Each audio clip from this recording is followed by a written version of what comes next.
You're listening to an Airwave Media Podcast. Hello, and thanks for joining Revolution 250, where we look at events that took place 250 years ago this week. This is from the American Revolution Podcast, just a short bonus episode to remind you about these important anniversaries from the Revolutionary War. This week, we remember the Mecklenburg Resolves, sometimes called the First Declaration of Independence. In May of 1775, all of North America was up in arms about the violence that had broken out in Massachusetts. Many royal governors and other colonial leaders were fleeing their seats of power due to threats of violence against them. The Second Continental Congress was meeting in Philadelphia to decide on a coordinated response to events, but the people were not waiting for these leaders to act. On May 31st, 1775, the town of Mecklenburg, North Carolina, approved their own response to these events. Their resolves effectively called for an end to British rule in the colony.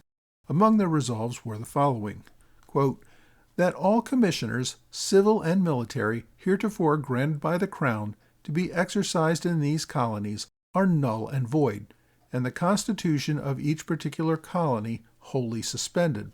That each provincial congress of each province, under the direction of the Great Continental Congress, is invested with all legislative and executive powers within their respective provinces, and that no other legislative or executive does or can exist at this time in any of these colonies.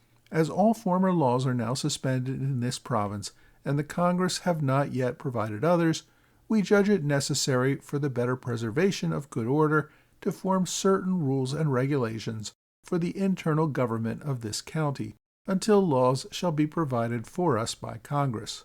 The resolves then went on to list a series of rules for law enforcement and due process in the absence of this colonial rule. They also established that no person would be permitted to try to enforce colonial law.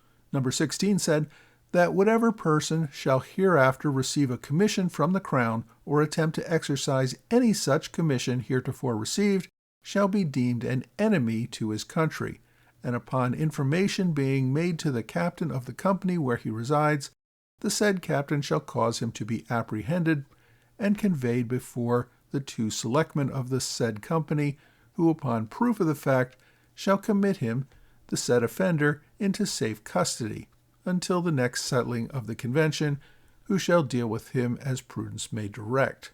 That any person refusing to yield obedience to the above resolves shall be deemed equally criminal and liable to the same punishments as the offenders above last mentioned.